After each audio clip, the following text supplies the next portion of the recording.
Previously on the African Male Iris. Avoided a lot of bumps. We can't mention your nickname We can't. because.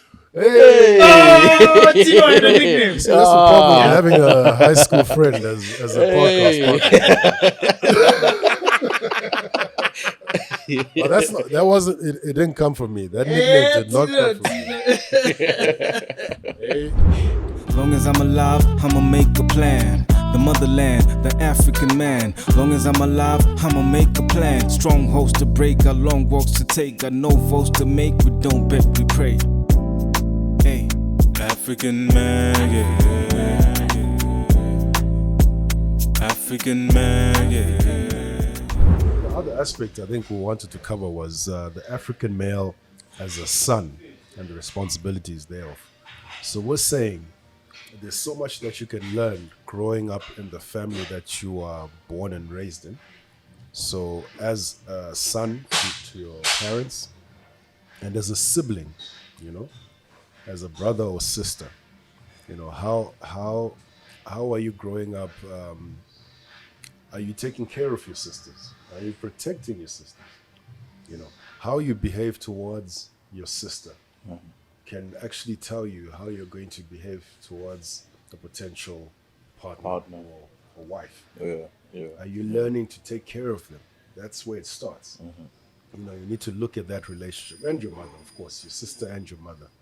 How much are you willing to do anything for them to make sure they are comfortable, they are taken care of?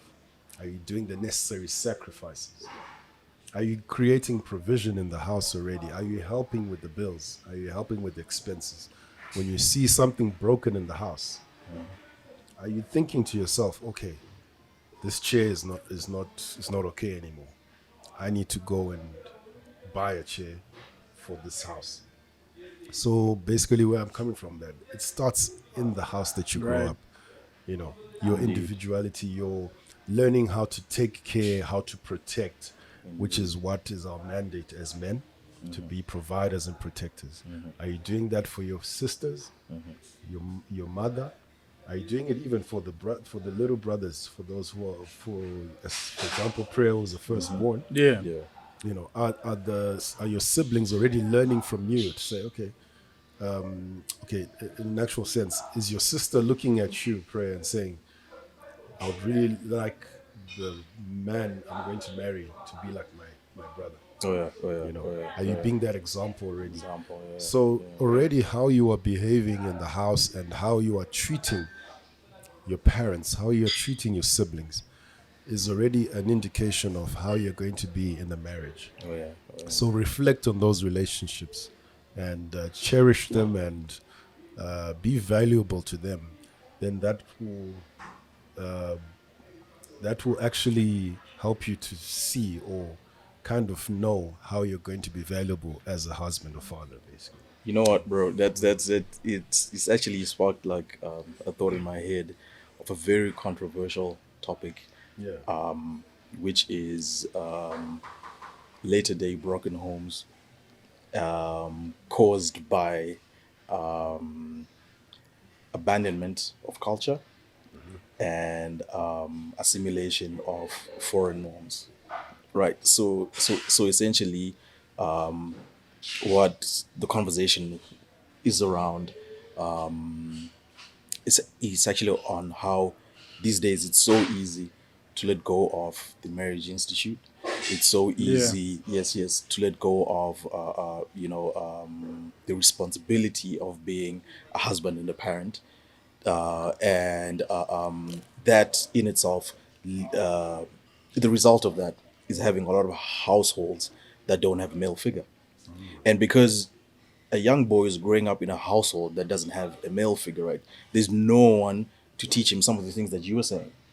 How to be protective of the mother, how to be protective of the sister, how to be protective of. So it also ties back in, or it ties in the fact that it's important as African people to be in touch with our culture, right? It's important to be wary of Western norms and catching on to them, right?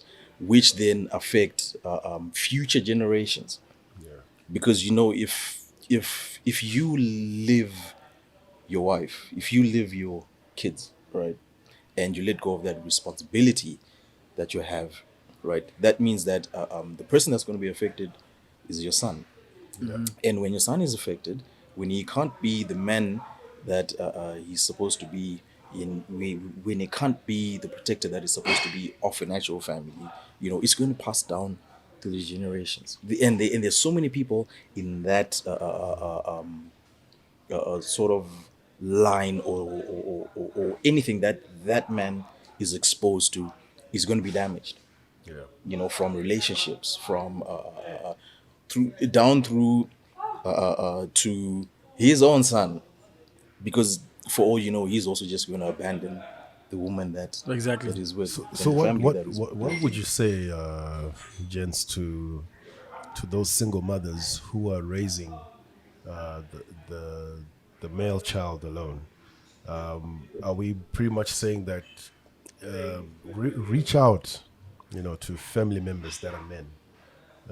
Try and surround your son with that male positivity, or that within your family. You reach out within your family first. It can start out be weekends where you just go take him there and just be around male energy, positive male energy.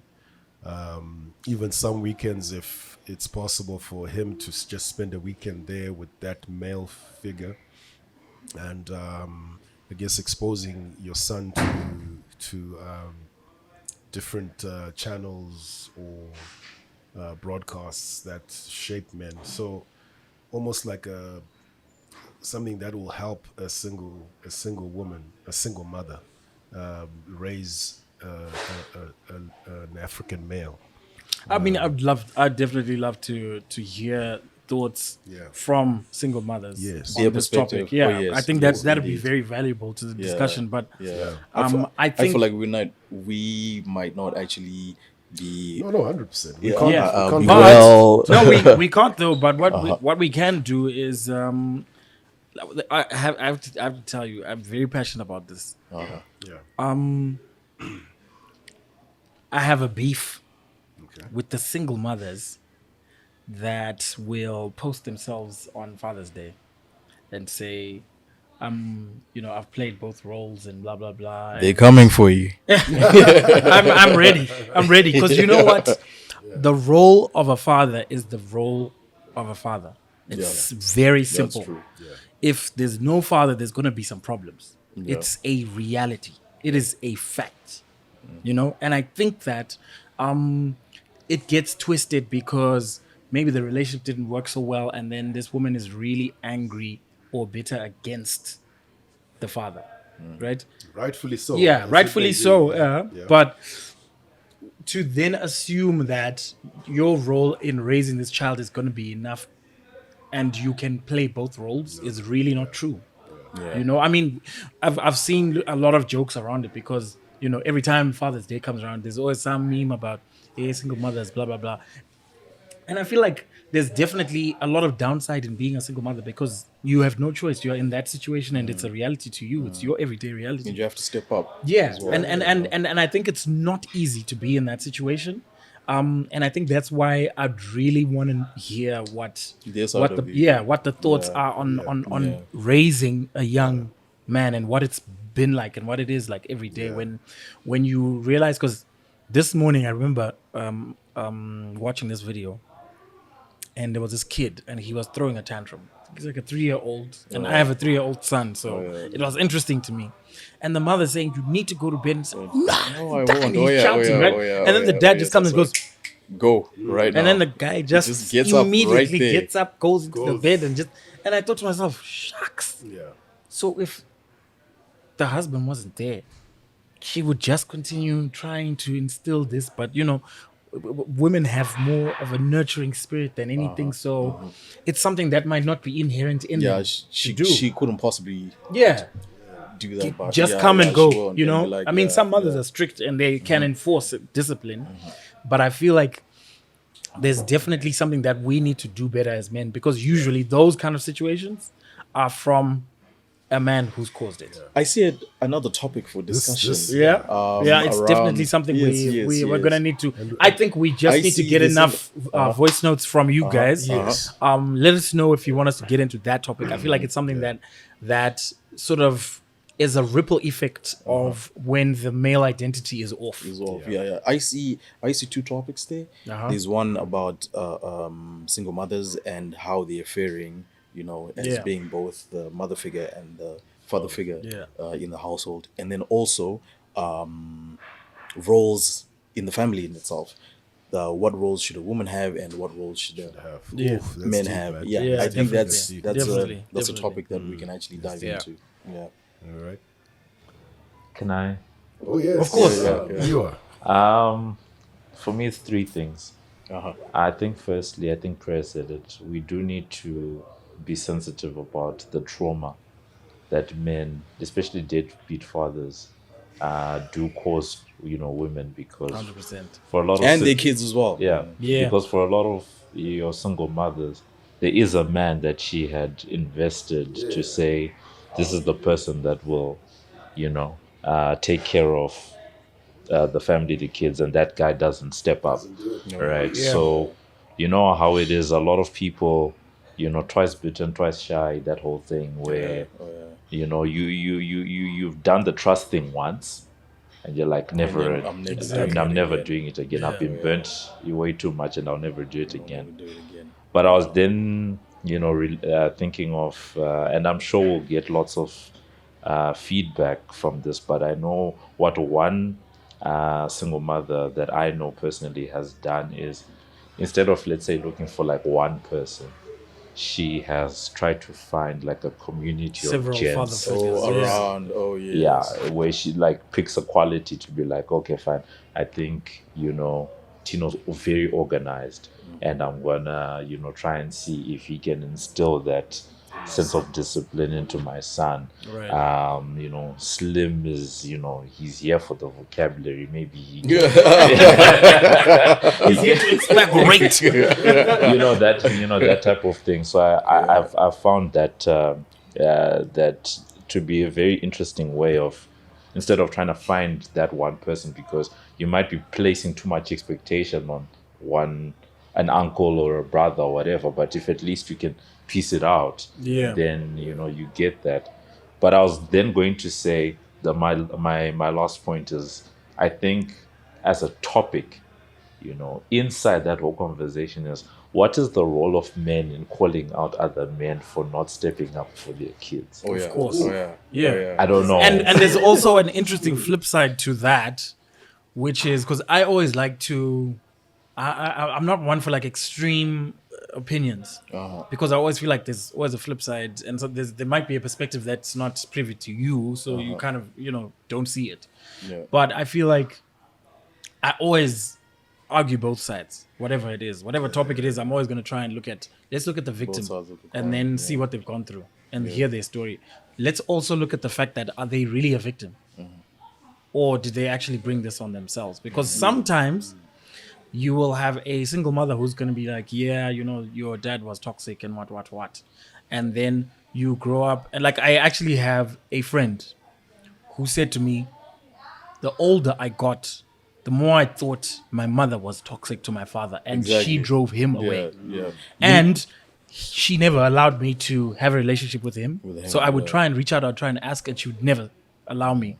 And when I did, I carried a lot of bitterness because of the version of him that I was told by That my you're mother. told. That you raised. But You know when how- I then yeah. lived with my mother, and I'm now older, and then I'm having start conversations with realizing him, then I start having a reckoning of, wait a minute, she could have actually been this, and then that's probably what pushed this guy away. And then she never then says, because sometimes you really need to be able to say, just be old enough to own your mistakes. Yeah, own your truth. Yeah, own your truth. And if your truth is you've done a bad job at being a partner Own as a it. woman, and now you're a single mother because of it, you need to at least be able to say it, because it's always easy to just cry victim. Right, we- That's Yeah. for the. That's for the. You know how a lot of gents have always say, you know what, now that I'm older, I understand my dad. The nights that Yes. you would go out and do whatever and, Yeah. and not come home or whatever, I understand. Yeah. You know. Exactly. Yeah, it's pretty because much we, that. we when we grow up we have a very naive perspective, and maybe because like our fathers never really sat down Yeah, they never and talked. said They never really talked to us. and they never really told us that, you know what, son, there's gonna be a time where you're just gonna need a break from your family, like your wife and your kids. I'm gonna need to just leave you guys at home and actually just be with the boys and just recharge. Just you recharge. know, Reset. yeah, Just just, to so I can play my role proper, properly, you know. yeah. And I remember saying this to my parents, because my parents are pastors, Yeah. and they've been married for 41 years. And it's always, when people talk about how long they've been married for, the assumption that the listener has is they're It's happily been married. rosy. It's been rosy all 42 They've been years, happy right? all the years. But no one actually says it like this. I've been married for 41 years, and 6 of those years were bad. the hardest. Yeah. And I was not happy in those 6 years. And they were broken down into 2 sections. It was this 3 years and then another 3 years later. So when someone says that, you then get like a more balanced perspective of what it means to be married and what it means to be married for long. It means that there's going to be years where it's hard. So when someone then looks at, oh, okay, now I need to settle down, you don't look at your partner like, do I love them? You now look at them like, am I committing to whatever it is that they're going to bring? I will stand by them. You know, and that's a completely different commitment to lovey-dovey. Yeah, you know, I've got a great business, I've got a great job, I come from a well-to-do family, and we are going to get married. You kind of look at the positives, and then you're like, looks like we're going to make it. But if you look at it as, I might actually be with this person and be unhappy for 3 years, but am I going to leave? Or am I actually saying I'm going to stay? Do you know what that ties in? It also ties in the conversation around addressing red flags and consciously making a promise to your partner that every single day from now going forward, I will choose you. Yeah. And because I've chosen you, it now means that I'm opening myself up to the conversation around addressing red flags. I'm opening myself up to conversations, to very uncomfortable conversations around how you can improve the relationship in a whole. Yeah. So I think that's it. So yeah, think we've so gone many to- topics to Yeah. cover there. Maybe one last area before we listen to some more of our voice notes from our viewers. Is safe spaces. You know, the aspect of there not being enough safe spaces for men to be vulnerable. Not even one. Not even one, eh? Yeah. So yeah. It's that aspect of you, as a man, you go through a tough period. You have a lot of pressure that is mounted on you naturally as the provider and the protector, and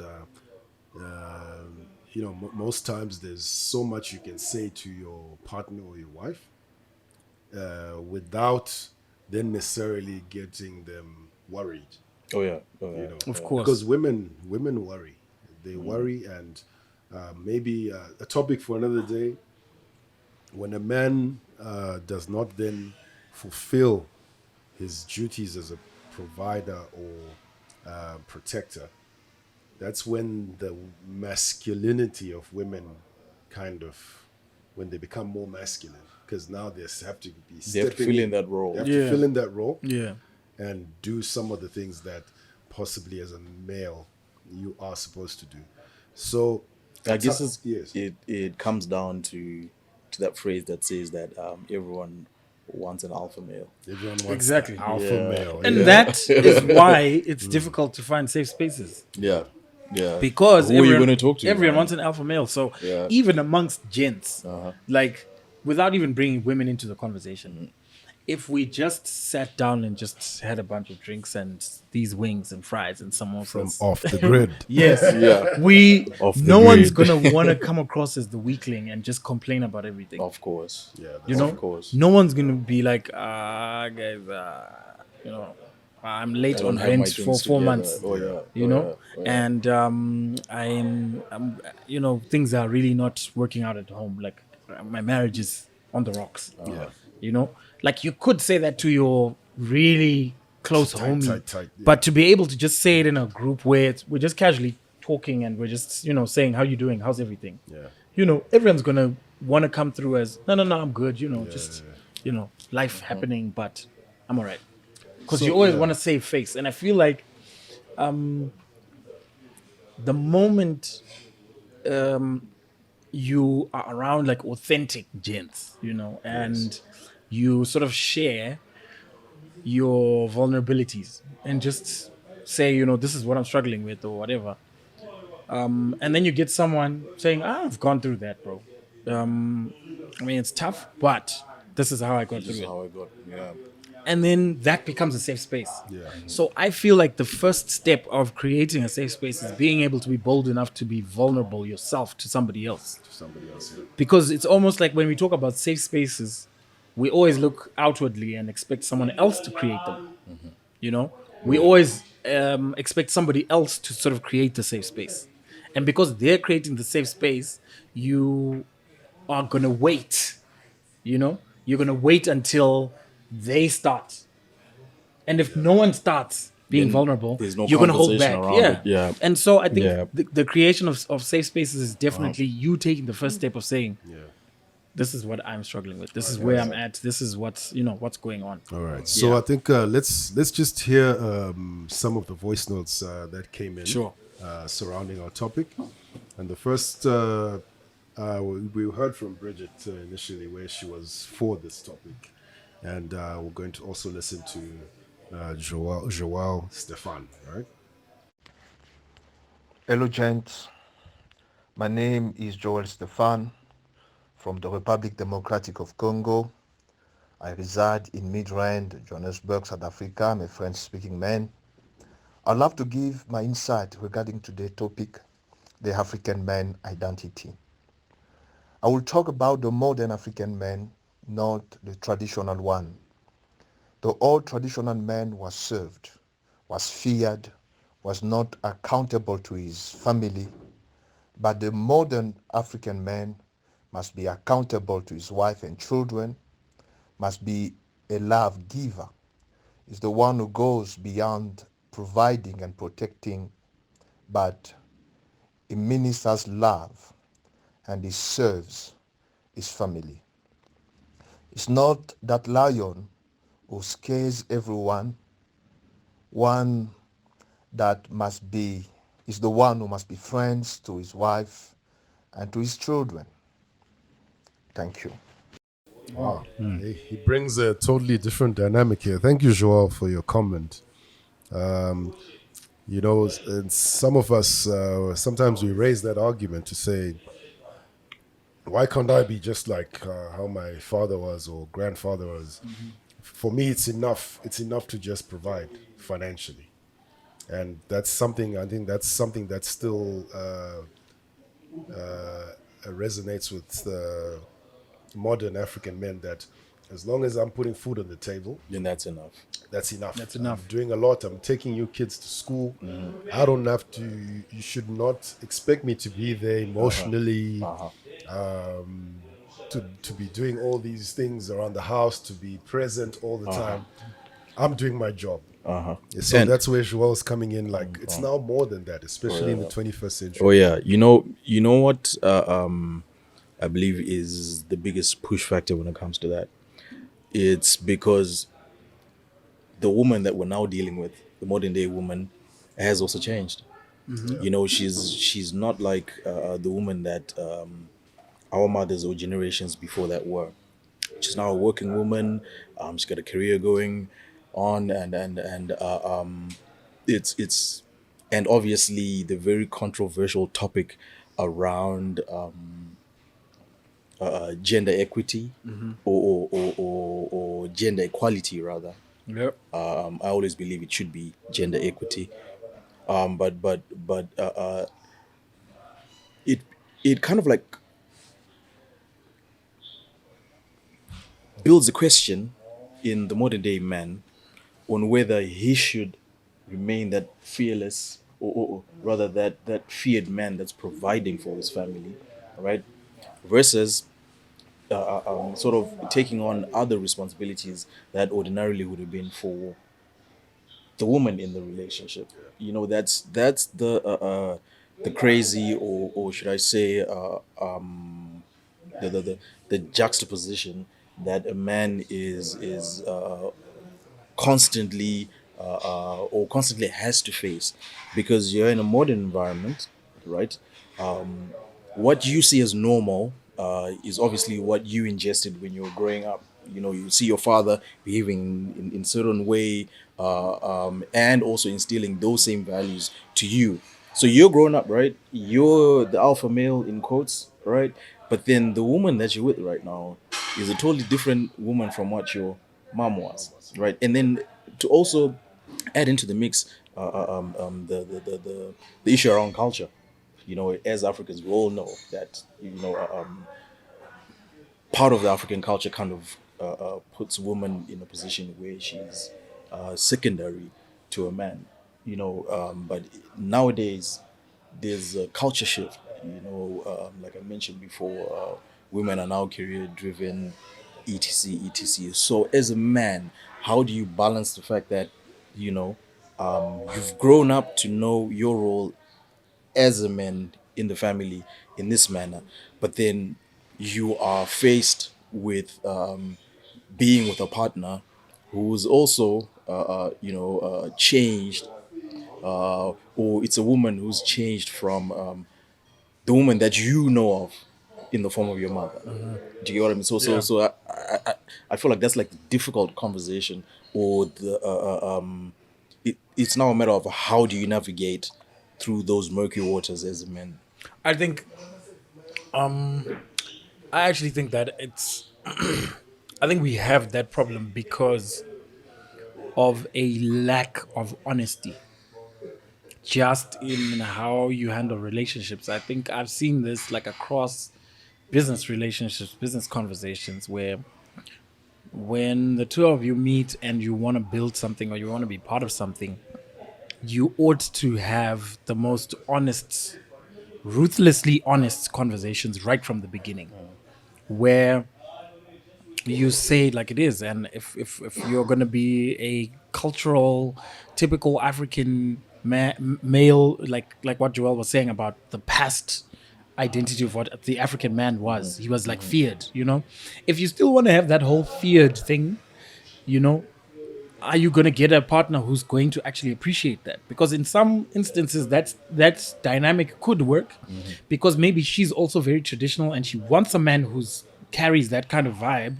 But I feel like you rightfully said, the 21st century woman is also a very different woman from that past woman that used to be the typical woman in 50 years ago, 100 years ago. And I feel like we need to just have honesty, because in that setup back in the day, it worked. It worked for them. It might have been abusive. It might have been something, whatever we can describe it nowadays because of our modernization. But I feel like there could have been a way where those structures were working for them and they were fine with it. And that's how it was. And that was the norm. And you can't say people were not happy. You can't say all of the women in the past African narrative were not happy.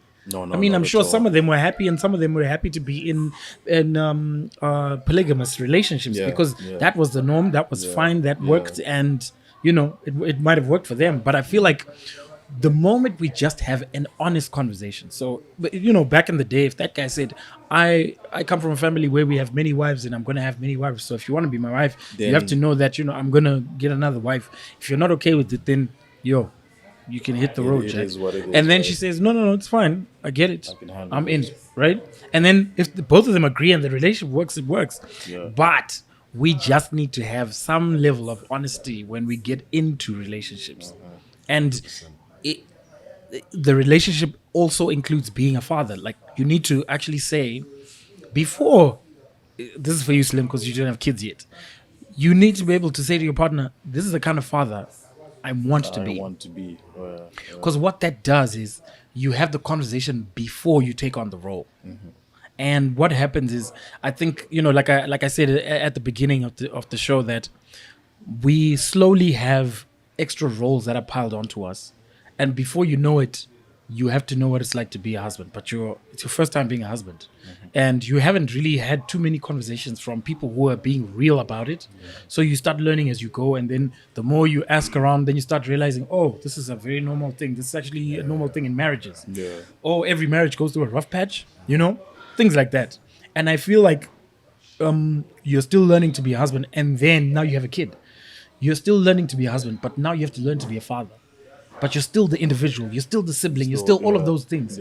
So the moment you carry honest conversations around all of those different roles that you have, it becomes so much easier. Because if you, Slim, say, this is the kind of father I want to be to your partner now, right? You get married, you have kids, and then she sees you not being that father that you described, she's gonna check you. She's gonna check you. Yeah, she's gonna and then check you can't. Bro, sorry. You I'm going in for one. Yes, thank you, gents. That's my last 10 for the day. And I feel like that becomes the accountability that we need. Because the moment you say what it is that you want to achieve, like it's the same with business. If I come to you guys and I tell you, right now our company is managing 6 units for other people, and then we have 2 of our own. But I'm hoping that in 2 months we're gonna double the number. Like if I just say it, you're gonna be like, oh, okay, cool. So what are you gonna do to double the number? Yeah. We're gonna promote our social media, and then I'm actually gonna do more promo during our event, our monthly event, and blah blah blah. And then like, okay, cool. The next time we're here at the shoot and we're sitting down, one of you is gonna be like, yo, how many units do you guys have now? So it means the moment I've said it, I've already set an expectation. I've already put myself in some kind of accountability of I'm gonna have to go back and give the progress report of this is what I need to do. And I feel like we don't do enough of that in our relationships, And the moment you have that level of honesty, I feel like your life starts to narrow down to the things that really build you. I think let's as we close up for today's episode. Sure. Let's listen to one more. That's strong one. voice note. Thank you. Strong. Power. Yes. Came from the heart, eh? Yes. Okay, there's a couple, Luzuko and Zandile. Right. Had something to say. Hey everyone, my name is Zandile and I am with Luzuko Vetboy, my husband.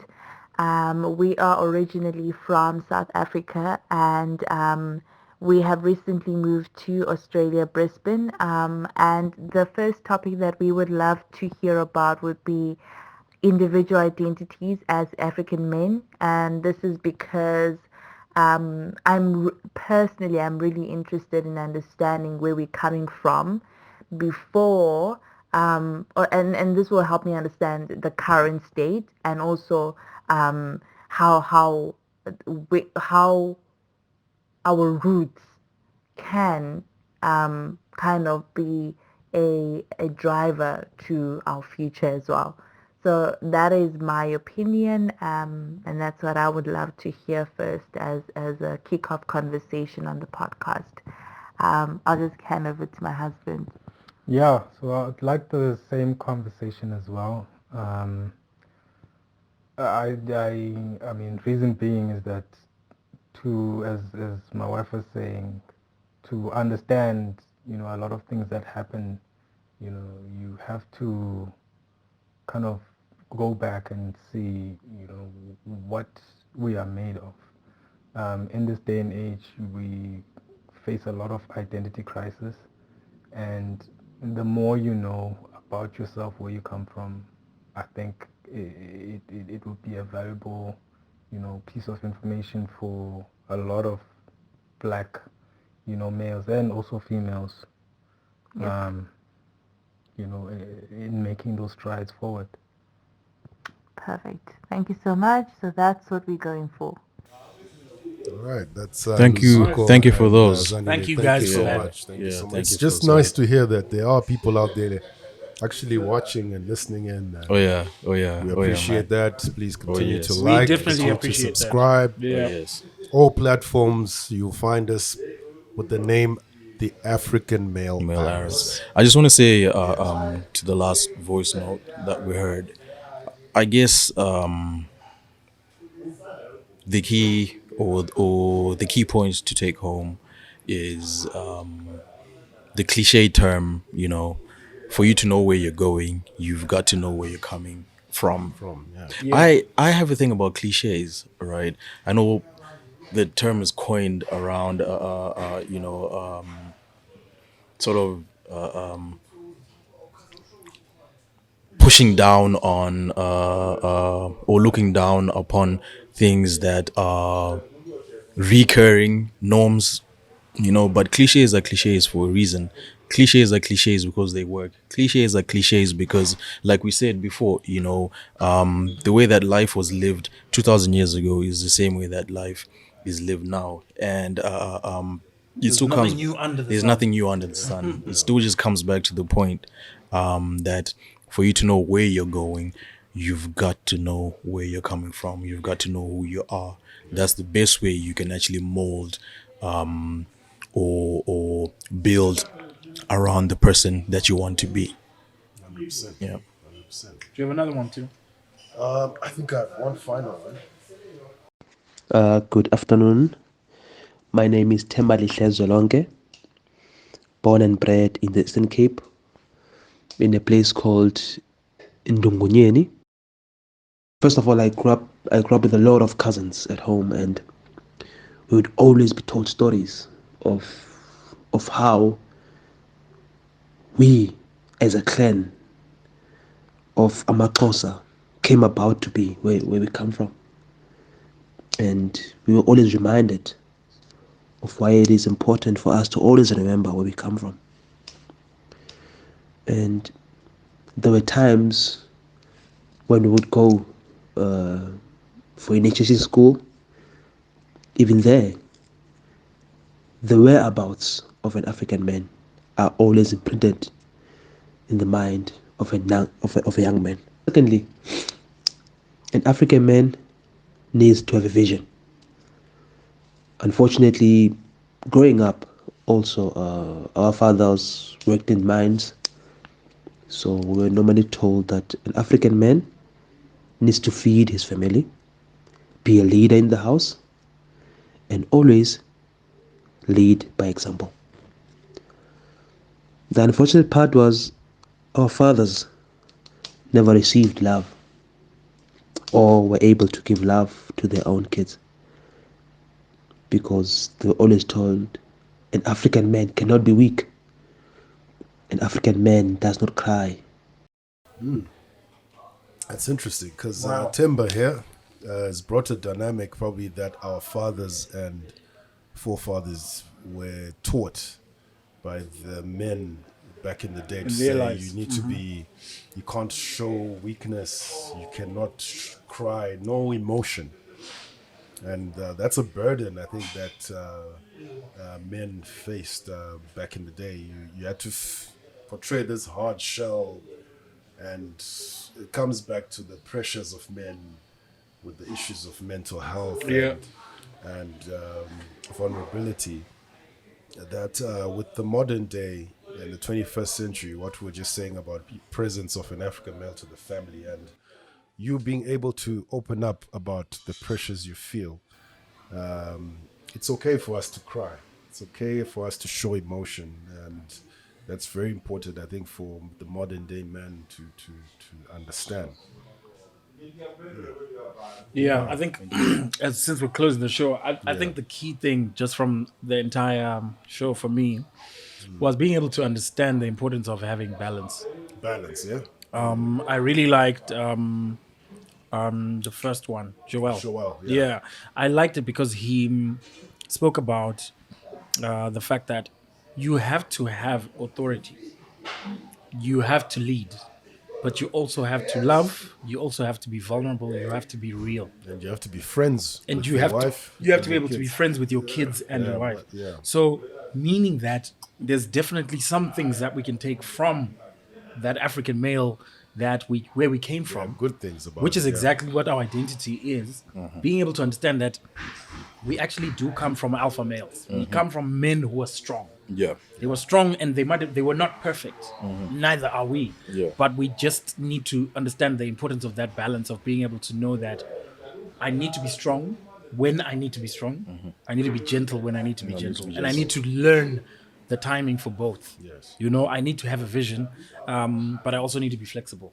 I need to understand the realities that there will come a time where my wife is making more than I'm making. I need to be secure.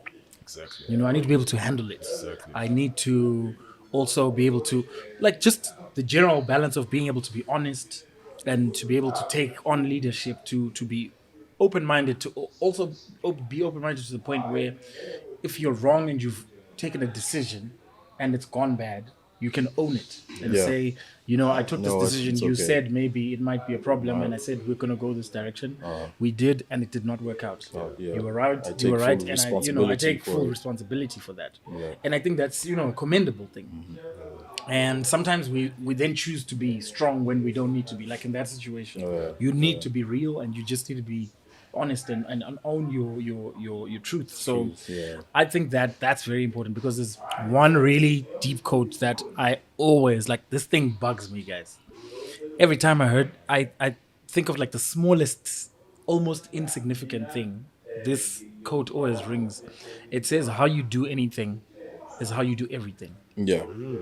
Pretty much. It Pretty means much. that if you walk by in a complex where you stay and you see a piece of paper and you think, "Ugh, someone was irresponsible," and you walk past it.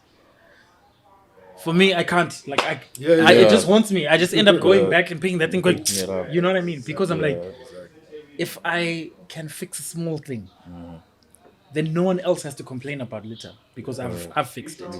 And if I can be that person with the smallest of things, then I should be that person with the biggest of things. So do you see how the importance of knowing who you are, Yes. of self awareness, Yeah. how, like, the magnitude of impact it has in terms of the community that you How you live do, in, how you do how any you do small things. task. Yes, Yeah, yes. yeah, It's all- 100%. yes, Yeah. it's all related. So, guys, wow, what a loaded topic today, and what a Yes, a good one. lot to cover, and we just want your feedback. And we did mention some topics within this main topic. Just let us know what you want us to talk about, what you want us to cover. Our WhatsApp number is 078-604-1376, and we are available on all social platforms as well as Spotify. For those who would rather listen to the audio versions driving to work or in the gym, we are there, the African Male Iris. And what's the code again for fantasy football? fantasy Yeah, football? guys, I need to join. You need to join. That's how I mock you, bro. The code to join fantasy football is 1ZU6R1. 1ZU6R1. So let's join it. There's going to be a prize to be won by the end of August. So end of August is a prize for who The first who joins person to first, join? and also a prize for who is first in the league by the end of August. Okay. So two prizes. We're gonna choose between the merchandise. We're probably gonna get some merchandise for the African Male Iris, as well as probably some kind of hampers or whatever. We'll let you know in detail. Yeah. Just what stay we- on our socials, Yes. Instagram, TikTok, Facebook. Yeah. And we will let you know. And you can also get in touch with our WhatsApp number. Yes. And we will be able to give you all of the information for those people who are like Slim and I, who don't understand what the fantasy league is. yeah, man. I'm still trying to wrap Slim, I'm looking my head forward- around it. Slim, we're looking forward to that first training session or advice as well. from- Pressure, bro. Yes. From a Yeah. fitness Pressure. perspective, Pressure, man. I'm gonna have a summer body, guys. I don't know about you, because Yeah, that's the Slim is thing. on this thing. I That's the thing, man. usually stop working out like every winter. Yeah, you have And then to. and then And then August just I'm like, bulk up. yeah, and then really? Yeah. Oh. Winter See, is we for didn't getting even know fat. that. Yeah. But So you gain the mass. You gain the mass and And then you cut the shred fat. it off. Okay. Okay. But you have the in size. time for summer. Right, okay. I was like, I'm There's good. a lot to so I'm learn, good right? then. Lot to learn. Lot to learn. All I guess you forgot to mention the sponsor.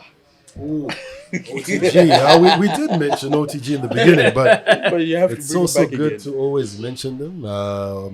Off the Grid Bar and Kitchen here in Santon.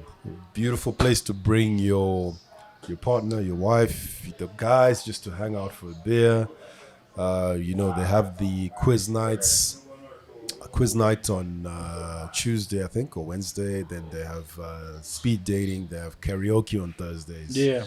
And they have live bands who perform every Friday. Exactly. So if you want a live feel for live band, You can look them up. you can and look check them out up what they off the should. Grid Bar and Kitchen. I'm sure it's there on the screen, and get to enjoy, get to see which day would be better for you to come through. And weekend they host all these sporting events. They show all the sports happening, especially football, Formula One. It's an array of sports. So come through to Off the Grid Bar and Kitchen, and you might catch a glimpse of us, eh? Absolutely. As we are shooting our podcast. In the near future, we'll probably start to have a few audience around, Absolutely. giving their point of view live, Sharing our wings with us. yes. So not only on comments as now, but at some point you'll be able to come through live and actually give your mic, and you have to say your piece. Yeah. And we have to answer. Yeah. That's Yeah, gonna be man. good. So another good episode there. The opinions of the panel that is sitting here. Disclaimers. Yeah. Put your disclaimer, bro. It's their personal opinions. It has nothing to do with African Iris. I'm glad you mentioned that, because remember, guys, we are just like yourselves. We're not experts.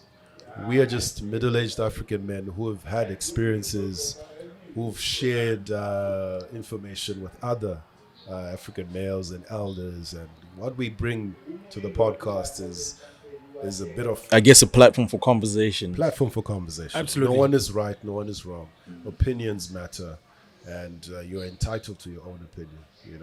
What I say is not, don't necessarily take it as a truth, but it's just something for you to think about. Yeah, Absolutely. 100%. If we offend you, hey,